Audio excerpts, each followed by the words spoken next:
നമുക്കിന്ന് ബ്രെഡ് കൊണ്ടൊരു വെറൈറ്റി സാധനം കണ്ടാലോ. ഇത് ഞാൻ ഇടയ്ക്കിടയ്ക്ക് കഴിക്കാറുണ്ട്. അപ്പോൾ ഇന്ന് കഴിക്കാൻ എടുത്തപ്പോൾ ഞാൻ വിചാരിച്ച് നിങ്ങളെ കൂടെ കാണിച്ചേക്കാം.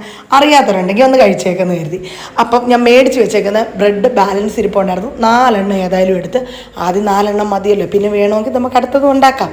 അങ്ങനെ 4 ബ്രെഡ് എടുത്തിട്ട് നിങ്ങളുടെ കയ്യിൽ ഏത് ജാമാണോ ഉള്ളത് ആ ജാം എടുക്കുക. ഏതായാലും ഞാൻ പൈനാപ്പിൾ ജാമാണെന്ന് തോന്നുന്നു, പൈനാപ്പിൾ ജാം എടുത്തു. ഓരോ സ്പൂൺ നിറച്ചെടുത്തില്ല കേട്ടോ. നല്ല മധുരം എന്ന് വെച്ച് കഴിഞ്ഞാൽ നല്ല മധുരമാണ്. അത് നേരെ 2 ബ്രെഡിനകത്തോട്ട് നല്ല രീതിയിൽ തേച്ച് കൊടുക്കണം. ഫ്രിഡ്ജ് വെക്കാഞ്ഞിട്ട് എന്താണെന്ന് അറിയത്തില്ല, ജാം അത്യാവശ്യം കട്ടിയായിരിക്കുന്നത്. ഏതായാലും ഞാൻ നല്ല രീതിയിൽ 2 ബ്രെഡിനകത്തോട്ട് തേച്ച് കൊടുത്തിട്ട് ബാലൻസ് 2 ബ്രെഡിനകത്ത് നമ്മുടെ ഐസ്ക്രീം വേണം. ഏതേലും ഐസ്ക്രീം മതി കേട്ടോ. ജാം ഇച്ചിരി കുറഞ്ഞാൽ ഐസ്ക്രീം ഇച്ചിരി നല്ല രീതിയിൽ തേച്ച് കൊടുക്കണം, എന്നാലേ അതിൻ്റെ ഒരു ടേസ്റ്റും മെൽറ്റ് ആകത്തുള്ളൂ. ഈ ബ്രെഡ് ഒന്ന് കുതിർന്ന് വരുമ്പോഴത്തേന് ടേസ്റ്റ് കൂടുതലാണ്. അത് ആ 2 ബ്രെഡിനകത്ത് നല്ല രീതിയിൽ തേച്ച് പിടിപ്പിക്കണം. എൻ്റെ ഈ ബ്രെഡ് ഒരു ഇച്ചിരി കട്ടി കൂടുതലുള്ളത്, മിൽക്ക് ബ്രെഡൊക്കെ മേടിക്കാൻ കിട്ടും, അത് ഭയങ്കര സോഫ്റ്റാണ്.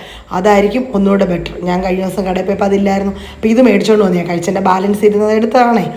അപ്പം നമ്മൾ ഐസ്ക്രീം തേച്ച ബ്രെഡ് വെച്ചതിന് മണ്ടയ്ക്ക് ഈ ജാമ് തേച്ച ബ്രെഡ് വെക്കണം. അങ്ങനെ ഈ 4 ബ്രെഡൂടെ മണ്ടയ്ക്ക് അടുക്കി വെക്കണം. അതിനുശേഷം നമ്മുടെ കയ്യിൽ എന്തായാലും ഐസ്ക്രീം അധികം കാണും. അതേതായാലും ആ നമ്മുടെ ബ്രെഡിൻ്റെ സൈഡിലൊക്കെ ഒന്ന് തേക്കണം. അന്നേരം നല്ല രീതിയിൽ നമുക്കിങ്ങനെ മെൽറ്റായി കുതിർന്നൊക്കെ ഇരിക്കത്തുള്ളൂ.